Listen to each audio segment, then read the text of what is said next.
He was screaming into the phone when I realized the world I thought I had lost was already shifting beneath his feet. I remember the sound ragged, desperate, angry in the way only someone who realizes they have finally run out of places to hide can be angry. His voice cracked, and for a moment I didn't recognize him at all. This wasn't the smooth-talking man who once charmed me in the parking lot of the local county fair. This was a cornered animal, and he was cornered because of something my 12-year-old daughter did. But I'm getting ahead of myself. Before the screaming phone call, before the courthouse steps, before the entire town knew the truth, there was the night in the motel. And I need to take you there because that was the night everything broke. The motel was the kind of place people drove past without even noticing. A strip of rooms tucked next to a highway exit. Their doors faded by years of weather, their curtains thin enough that the outside lamp glowed through like a permanent full moon. Emily and I stayed in room 12. The key was a real metal key, not a card small detail, but it tells you what kind of place it was. I sat at the little round table next to the window, the yellowish light flickering overhead.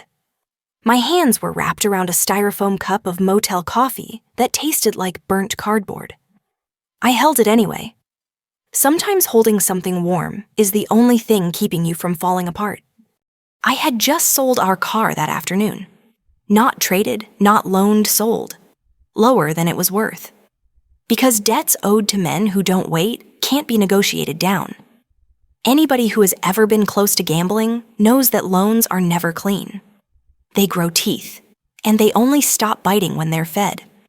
My husband Rick had promised me it was just temporary. He'd promised he just needed one big win to turn everything around. He had 1,000 words to cover 1,000 lies, and I believed every one of them. Not because I was stupid, but because I loved him. And love makes you soften when you should harden. Love makes you hope when you should run. The receipt from the car sale was still on the table. The numbers sat there plain and cold. I had sold the house 2 weeks before. A house my parents helped us buy. A house where Emily learned to walk. A house where Rick and I once danced barefoot in the living room after painting it together. I held on to that memory like it was still alive. I think that's what hurts most, not just what happens, but how quickly the good memories are used against you. I thought paying off his debts meant saving our family. Instead, it bought him a new one. It was Lisa who told me. I can still see her face in the cafe, leaning across the table with that little smirk she wore like perfume. Lisa, my best friend since high school. We shared secrets, clothes, dreams, the kind of friendship that lives through scraped knees and heartbreaks and late-night phone calls. She looked at me as if she were telling me the weather. "Rick and I have a daughter," she said. I didn't understand at first. I thought she was comforting me. Then she said it again. Slower. "Our daughter, together." And then the real blow. And that money you paid, the house, the car. It all helped us put the down payment on the villa. You should see it. The kitchen alone is twice the size of your old one. She said you're like I had never belonged to it. I remember blinking. I remember the sound of the cafe chatter going quiet in my ears. I remember the floor not feeling steady. But what I remember most was the laugh. Hers, Rick's, a matching pair, a duet of cruelty. "You always were too soft," she said. "You were born to lose." Rick added, "You should be grateful, really. We're building something real. You were holding me back." I walked out. I don't remember my legs moving, but I walked. I ended up back at the motel, where Emily was sitting cross-legged on the bed, watching some old cartoon with the volume low. She turned when she saw me. She didn't ask what happened. She didn't need to. Kids sense storms before they arrive. I sat down on the edge of the bed. I tried to speak, but the words came out as broken breathing. I buried my face in my hands, and finally, for the first time in everything that had happened, I broke. Not the quiet tears I'd shed before. I mean sobbing, body shaking, the kind that leaves you empty. I felt the mattress move. Emily leaned into me, her small hand steady on my back. She didn't cry. She didn't panic. She waited. When I finally lifted my head, she looked at me with those calm brown eyes of hers, so steady, so much older than 12. "Don't worry, Mom," she whispered. "I've got it covered." I thought she was just trying to comfort me. I didn't know then what she had already discovered, what she was already planning, what she was already setting in motion. If I had known, I might have been afraid. Not of her, but of what a child can do when she has seen her mother destroyed and decides the world will not stay that way. But that night, all I knew was that I wasn't alone. And sometimes that is the first stitch in a heart coming back together. If part 1 was the breaking, part 2 was the quiet after the glass has already shattered. Not silence, just a different kind of sound. A settling. A breathing. A slow acceptance that the life I knew had ended, and whatever came next would not be built from the same pieces. The motel became our temporary universe. The walls were thin enough that we could hear the couple 2 rooms down arguing every night. The air conditioner rattled like it had something it wanted to say, but couldn't quite form the words. The carpet smelled like old rain. I used to think I needed a nice home to be a good mother. But in that small room with 1 bed for both of us and a single dresser missing a drawer, I realized something else. Safety isn't always a place. Sometimes it's a person. And Emily, my daughter, became mine. Each morning we walked together to the bus stop. I'd hand her lunch in a paper bag, peanut butter sandwich, apple slices, the last pack of string cheese. She'd take it without complaint, though I knew she noticed that I wasn't eating breakfast. She'd look up at me and ask, "You okay, Mom?" with a softness that didn't ask for an answer. It just let me know she saw me. And I would say, "I will be." Because I wanted that to be true. During the day, I took work anywhere I could. Cleaning rooms in the same motel we slept in. Bagging groceries at the small store off County Road 8. Folding clothes at the thrift shop. Work that made my hands ache but kept my thoughts from spiraling. I needed structure. Pain is easier to carry when your body is busy. Emily, meanwhile, did something else entirely. She watched. Not passively, not shyly. She watched like a scientist. Like someone with a hypothesis about the world and the patience to wait for the right moment to test it. She watched the motel desk clerk when he scanned names. She watched the way people at the grocery store talked about others when they thought no one was listening. She watched how adults protect themselves by pretending not to know things. Children learn by imitation, but Emily wasn't imitating, she was studying. One evening, I found her sitting cross-legged on the motel bed with her laptop. It was a school-issued Chromebook, the kind with the plastic corners chewed from 1,000 anxious hands before hers ever touched it. She was typing slowly, carefully. "What are you working on?" I asked, assuming it was homework. She didn't look up. Just something for us. It should have concerned me. But grief makes the mind slow, and I didn't have room to question mysteries. Not yet. Later that night, while she slept beside me, I lay awake and stared at the ceiling. My mind kept replaying Lisa's laugh. That sharp, dismissive sound. I remembered how many times I sat beside that woman on my couch, feeding her dinner, listening to her problems, pouring her glasses of wine, telling her she deserved someone who treated her well. I had been feeding the wolf thinking she was my friend. A tear slid sideways into my ear. I wiped it away before it could roll. When I shifted, Emily stirred. She didn't open her eyes. She just whispered, half in a dream, "We're not done, not yet." It startled me, the certainty in her voice, the steadiness. The next afternoon, Emily asked if we could go to the library. The library had always been our refuge. Not fancy. Small. A converted home with bookshelves lining rooms that once held beds and tables. The sign out front read, "Haven County Public Reading Room." The paint peeled every winter and was repainted every spring by volunteers. The librarian, Miss Alder, was a woman in her 70s who wore sweaters with embroidered birds and glasses that magnified her eyes just enough to make her look perpetually surprised. Emily approached her desk and asked, "Do you know how to look up property records?" Miss Alder blinked at her. "For school?" "For life," Emily answered. I opened my mouth to intervene, but something in Miss Alder's expression shifted. She understood something I didn't. She simply nodded and led Emily to the old computer in the back with the sticky spacebar. I stood by the bookshelf of donated romance novels, trying not to hover. Emily clicked, scrolled, clicked again. She asked questions, quiet, direct questions. Miss Alder answered each one like she was passing down heirloom knowledge. After a while, Emily came to me holding a printed piece of paper. "Mom," she said, "did you know the deed to the villa is still in your name?" I froze. "That's not possible," I whispered. "It is," she said, laying the paper in my hands like an offering. "He never filed the transfer. Probably because he didn't want to pay the processing fees.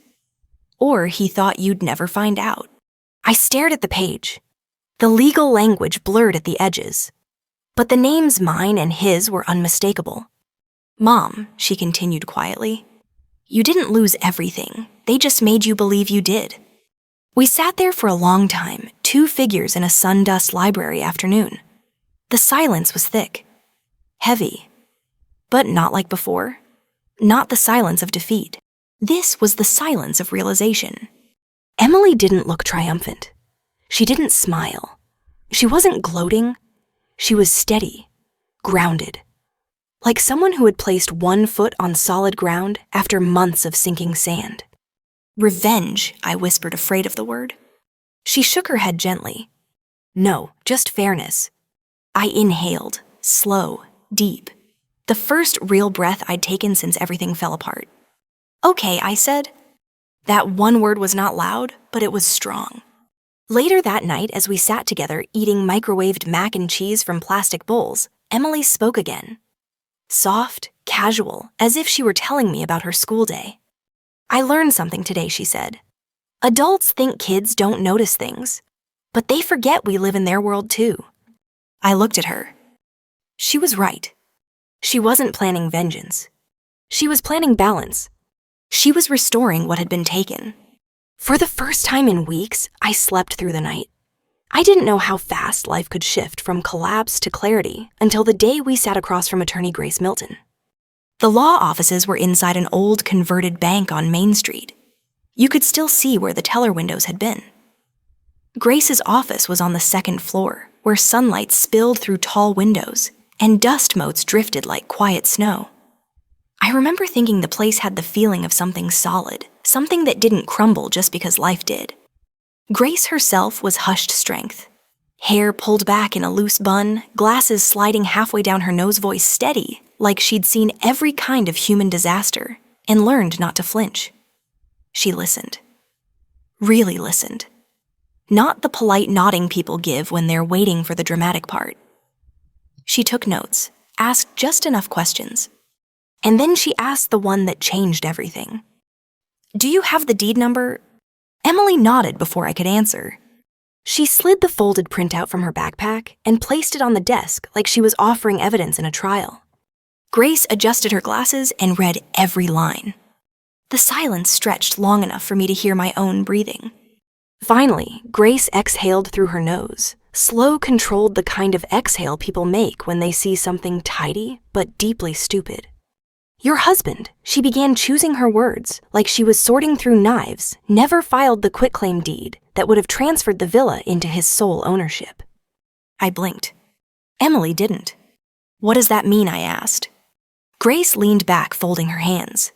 "It means he used your legal marital financial responsibility to secure the mortgage, but left the property ownership in both your names. He made you liable, but he didn't give you credit. That's not only deeply unethical, it's sloppy."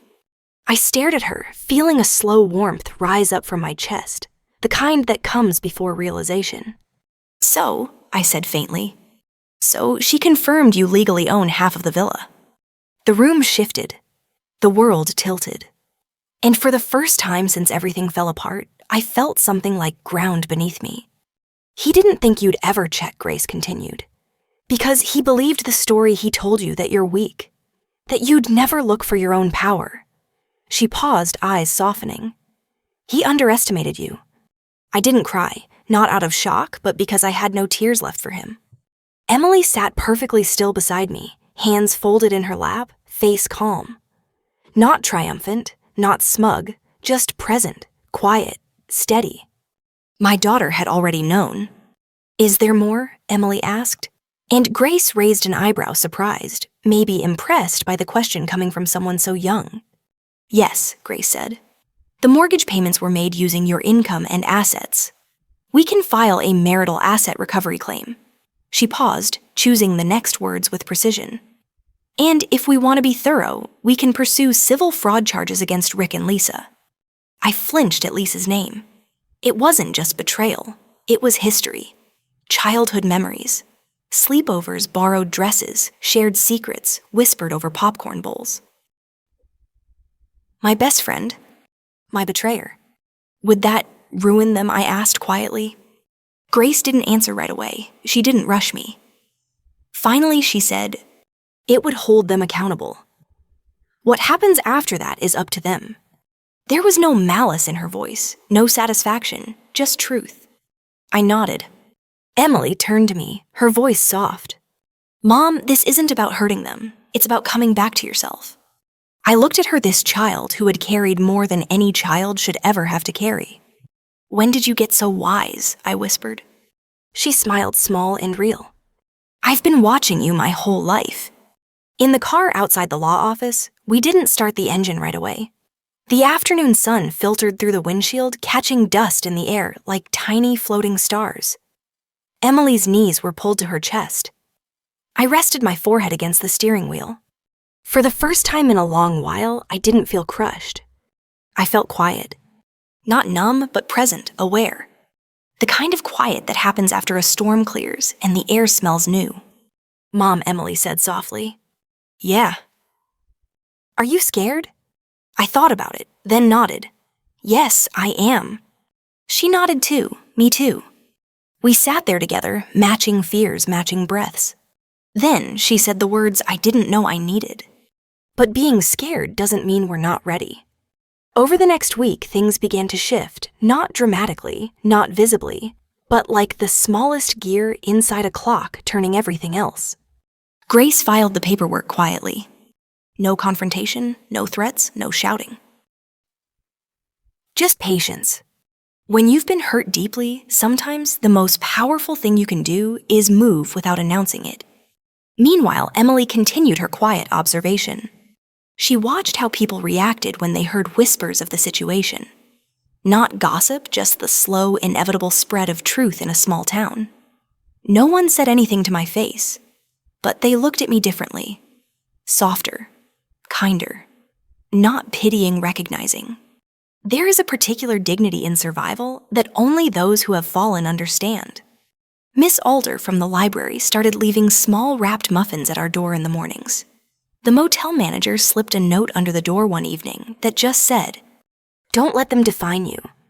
And Pastor Raymond, who had baptized Emily when she was a baby, stopped by with 2 cups of hot cocoa and no sermon. He just sat with us. Sometimes presence is the strongest prayer. One night, as we sat together at the motel's small metal table eating soup from paper cups, Emily spoke. They think we're broken. That's their mistake. I looked at her. She didn't say it with anger. She said it with certainty. With truth. With strength that was growing day by day, thread by thread, like something being quietly woven back together. Mom, she continued, you didn't lose everything. You lost them. And now we get to decide what we build next. I leaned forward and took her hand. And for the first time since the world collapsed, I believed her. Not because I wanted to, but because she was right. This wasn't the end. This was the part right before the sunrise. The first sign that things were shifting wasn't a letter, a knock on the door, or a courtroom date. It was a whisper. Not to me, but about me. Small towns have their own weather systems of information. News doesn't travel in headlines. It travels in glances, in how long someone's hand stays on your shoulder when they greet you, in which conversations stop when you walk into a room. People didn't suddenly know everything, but they knew something was coming. And it changed the way they looked at me. Not pity. Not curiosity. Recognition. People in Haven County had seen betrayal before. They had seen women hold families together while men tried to drown their futures in beer gambling slips or someone else's flattering smile. They had seen trust, abused love, twisted kindness mistaken for weakness. They were not immune to this story. They had simply never seen someone come back from it. And that's what it looked like I was beginning to do. But Rick and Lisa, they didn't see any of it coming. They were too busy showing off. The villa sat on the edge of town, beyond the stretch of new developments, in a place where the land dips and rises like slow breathing. It had white columns, a wraparound porch, and a wide view of the river. A house designed to be admired. Rick and Lisa threw a barbecue there the weekend before everything broke open.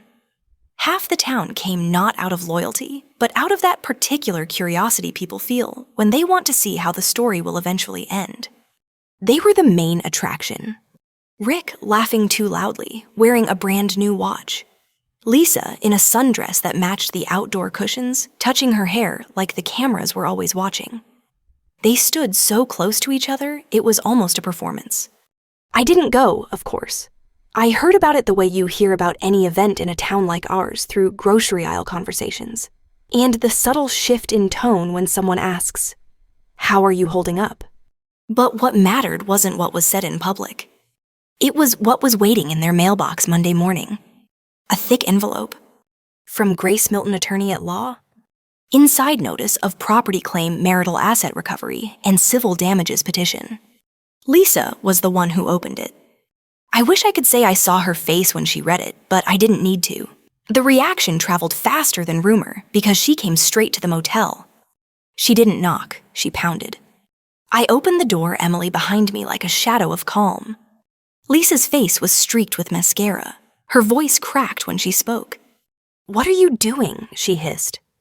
"Following the law," I said quietly. "You're trying to ruin us." "No," Emily said, stepping forward before I could respond. "We're just undoing what you stole."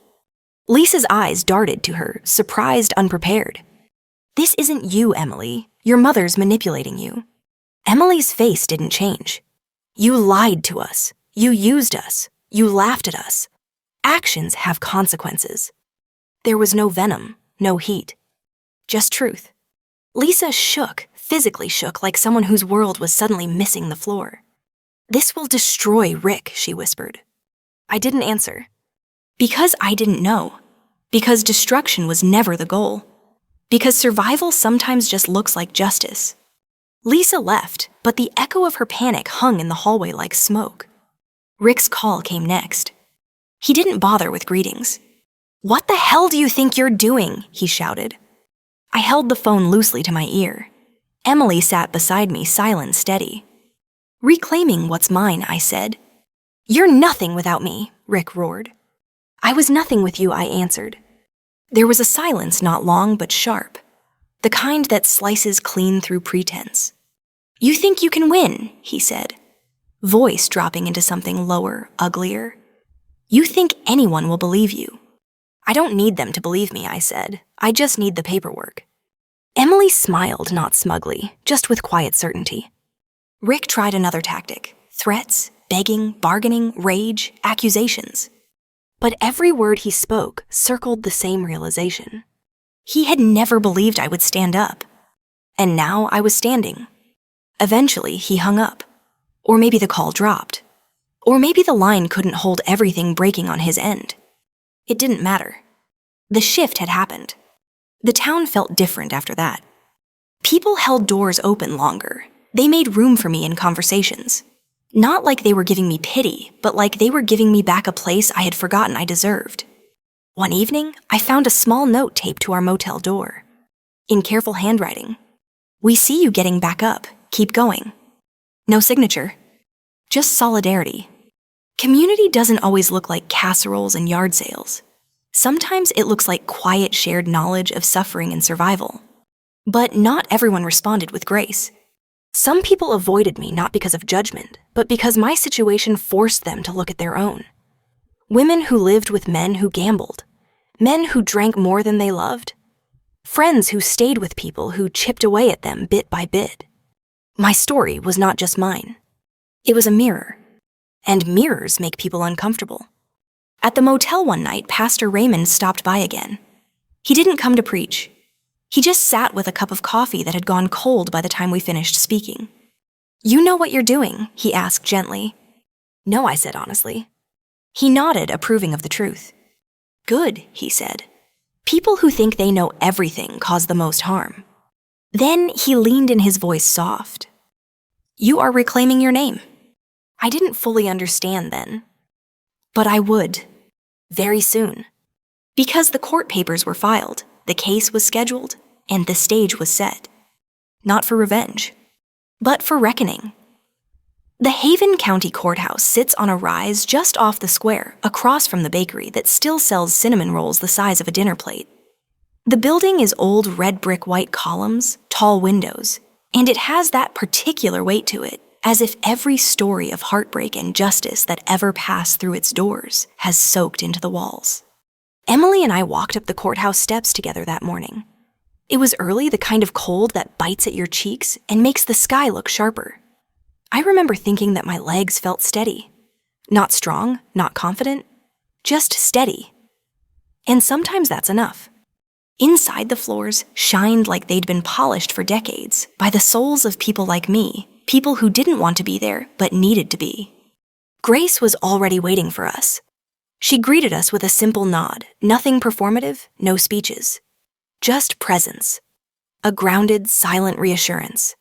She slid a folder across the bench to me. These are the documents we will present today, she said, tapping the cover lightly. You won't need to speak unless the judge asks you to. And if she does, just tell the truth. Not the emotional truth. The factual one. I nodded. My hands were cold. Emily slipped her small fingers into mine and squeezed once. I breathed. Then Rick and Lisa entered.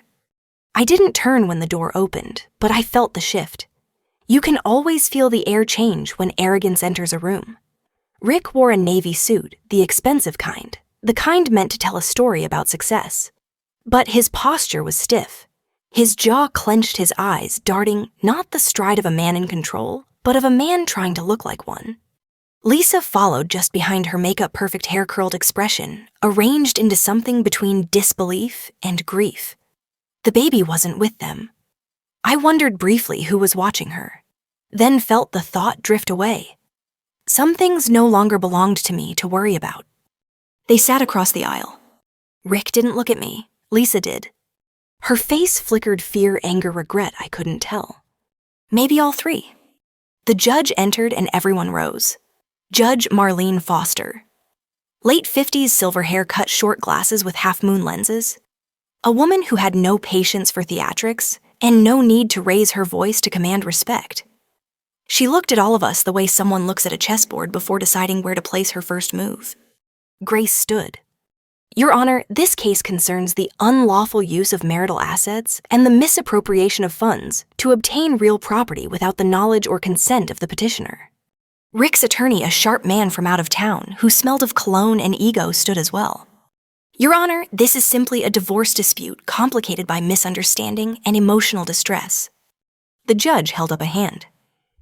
Save the summaries. Let's see the documents. Grace opened the folder. I watched her work like I was watching someone lay bricks. Steady, precise. One fact at a time. No embellishment, no accusation, just truth. The mortgage agreement bearing both Rick's and my names.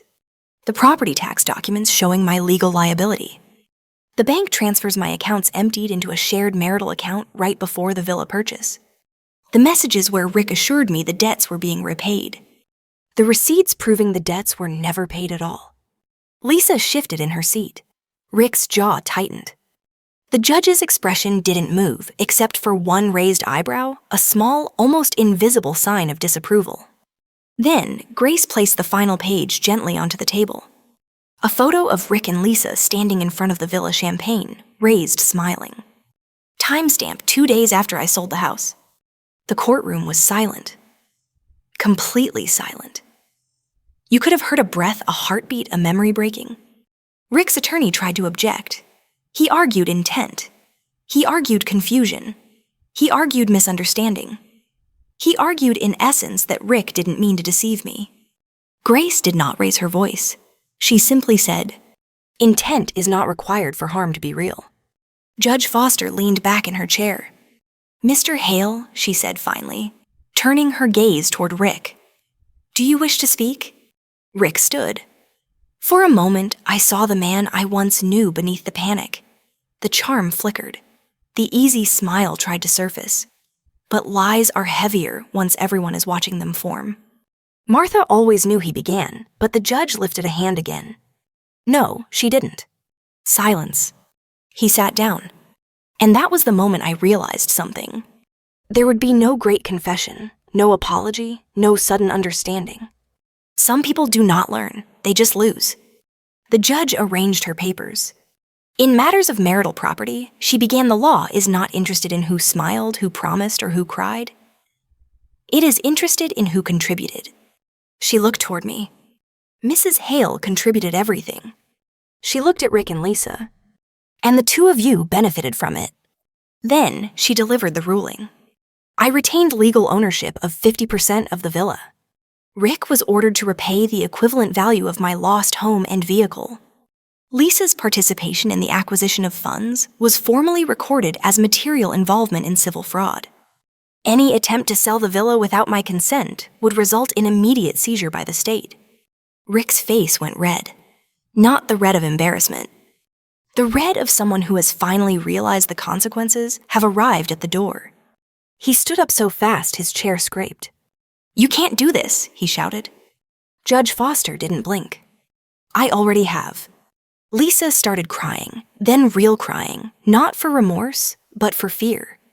The kind of fear that comes when a person realizes every step they took forward was on ground that was never theirs to stand on. Emily didn't move. She just watched, calm, present. The judge dismissed us. We stepped into the cold hallway, the echo of everything still settling in the air. I felt light. Not triumphant, not victorious, just free. Emily slipped her hand into mine. "Told you," she said softly. And this time I didn't cry. I just smiled.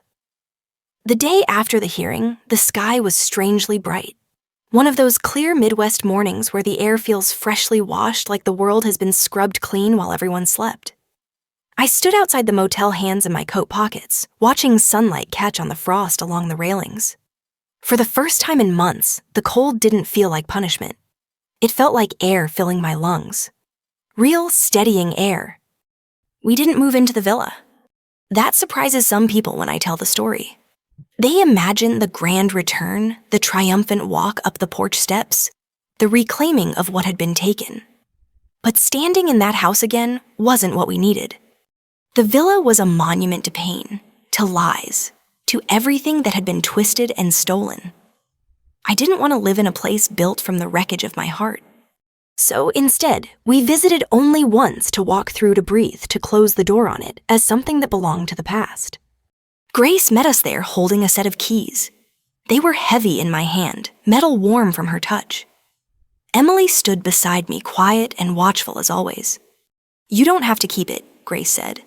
"You also don't have to let it go right away. Ownership is power. Power waits. Take your time." But I didn't need time. I knew. We walked through slowly. The floors were polished. The air smelled faintly of powdered sugar and lavender. There was a child's toy left in the corner of the living room. I paused when I saw it. Not out of sadness, but out of recognition. A different child lived here now, and this house was built on a lie that didn't belong to her, or to Emily, or to me. We reached the kitchen, the one Lisa had bragged about. Twice the size of my old one. Marble counters. Stainless steel. Sunlight pouring in like it was staged. I ran my hand along the counter, not with longing, but with calm. "I think we're done here," I said. Emily nodded like she'd already known. We left the villa without looking back. The money came a month later from selling my half of the property. Not enough to make anyone rich, but enough to give us something we hadn't had in a long time. A start. We found a small house on the other side of town, 2 bedrooms, a tiny front porch, and a yard where the grass grows uneven in the summer. The siding was faded, and the shutters needed paint. But the first time I stepped inside, it felt like breath, like space, like peace. We bought second-hand furniture from the church resale shop. A dining table with one wobbly leg. A couch that smelled faintly of vanilla and old stories. Lamps with mismatched shades. We made it a home. Not by decorating it, but by living in it. Emily's laughter filled the rooms first. Then my footsteps felt grounded. Then came mornings where the kettle whistled windows opened for fresh air, and I didn't feel a weight on my chest when I woke. One evening, I heard music from the street, a guitar soft and wandering. I stepped onto the porch with a cup of tea, and the neighbor across the way, a retired music teacher named Mrs. Danvers, waved. "We're glad someone good moved into that place," she said. Someone good. I didn't realize how starved I had been for words like that. Work changed too. I left the motel job. Pastor Raymond invited me to help with the church bake sale one weekend, and it surprised me how natural it felt to be in a warm kitchen again, flour on my hands, apron tied the smell of cinnamon rising from the oven. I had forgotten how much I loved making things that brought comfort to others. People lined up for my pies, and they talked not about tragedy, but about gardens, grandchildren, weather memory. The easy, steady talk of life continuing. A week later, Pastor Raymond cleared his throat and said, "The church board would like to fund you to start a small bakery table every Saturday. And maybe more if it grows." It grew. Slowly. Gently. Like something planted in good soil. Emily came with me on weekends, rolling dough with her small, sure hands. Sometimes she hummed while she worked. Sometimes she told me about school, about the new girl she sat with at lunch, about her math teacher, who used puns that made the whole class groan. She was becoming a child again. A child who had carried a storm and lived. A child who was laying it down now. And what of Rick and Lisa? They stayed together, yes. But the shine was gone. People didn't look at them the same, not because of gossip, but because the truth was now something everyone could see without squinting. There were no grand confrontations, no dramatic downfalls, just life. Quiet, heavy consequences that settle in the air and stay. I saw Rick once in town, standing outside the hardware store. His shoulders were slumped, his eyes hollowed by something far deeper than anger, disappointment, in a life he built with his own hands, and then couldn't bear to hold. He opened his mouth as if to speak. I nodded politely and walked on. Because forgiveness is not the same as return. And I did not owe him my presence. Not anymore. One evening, Emily and I sat on our porch, watching the sky turn gold behind the trees. The cicadas hummed their summer song, and the air smelled faintly of cut grass and cooling earth. She leaned her head on my shoulder. "Mom," she said softly, "do you think we're okay now?" I wrapped my arm around her, pulling her close. "We're not where we were," I said. "And we're not where we're going yet. But we're on the path. And that's enough." She nodded, a small content sound in her throat. The world felt still, in the best possible way. Not silent. Just peaceful. And peace after everything felt like the truest form of victory. The first spring in our new home came quietly. Not with grand celebrations, not with triumphant declarations, but with small, gentle signs, tulips, pushing up through the soil. Even though I hadn't planted them, sunlight resting longer on the kitchen floor in the mornings. Emily humming softly as she brushed her hair before school. Life didn't announce its return. It simply continued. And I learned that healing rarely arrives in fireworks. More often, it comes in a cup of tea, placed on the table by someone who loves you, or in the warm weight of a quilt pulled over your shoulders in the evening.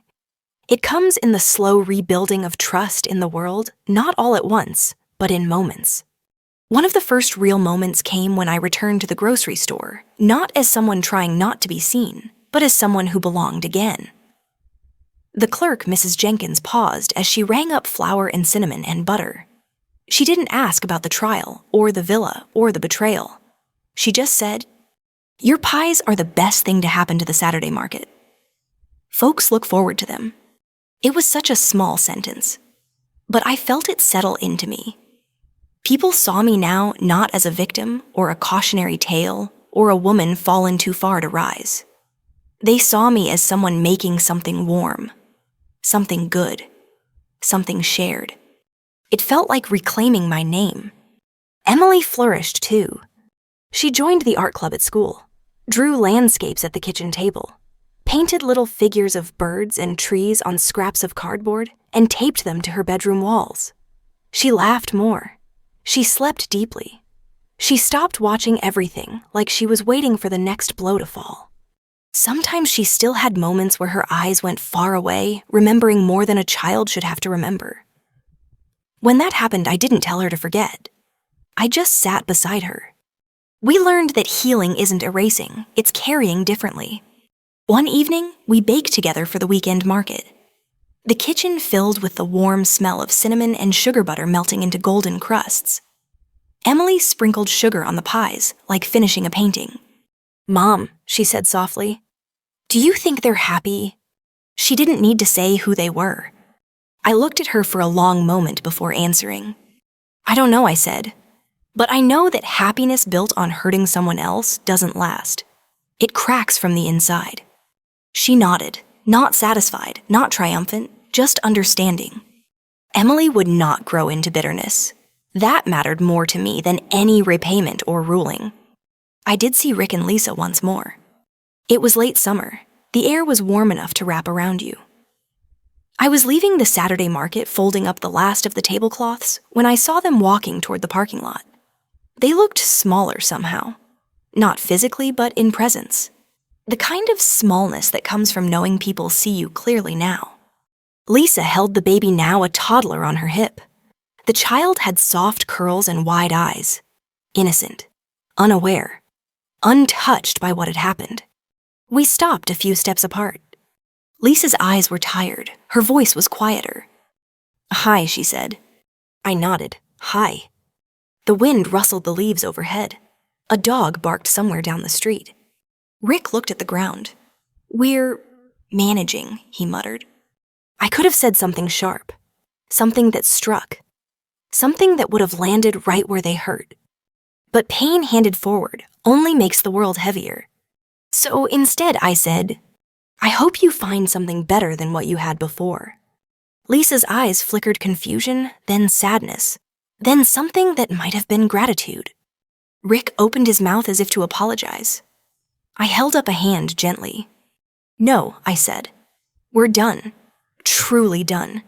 You don't owe me anything, and I don't owe you anything either." He nodded, and for the first time, I think he understood. We walked away. Not victorious, not defeated, simply free. The bakery table expanded that fall. People ordered pies for holidays, birthdays, gatherings. Pastor Raymond helped me apply for a small business permit. Mrs. Danvers taught me a trick for flakier crust. Miss Alder from the library brought over boxes of recipe cards she'd collected from neighbors over the years. Community doesn't arrive all at once. It grows when you let people help. And I learned that accepting help is also a form of courage. One night after cleaning up from baking, Emily and I sat on our front porch. The fireflies blinked in the yard. The crickets sang their endless chorus. The air was warm and easy.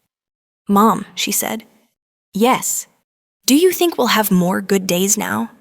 I wrapped my arm around her shoulders, drawing her close. "We already are," I said. "And there will be hard days too. But we know how to get back up. That matters more than the fall." She leaned her head against me. We watched the night settle around us like a blanket. And I realized something. Revenge was never the ending. Rebuilding was. We didn't win by making them lose. We won by choosing ourselves. By choosing peace. By choosing to keep our hearts open, even when the world tried to close them. Because strength isn't loud. Strength isn't vengeance. Strength is gentleness after you've been hurt. Strength is saying, "This did not break me, even if it changed me."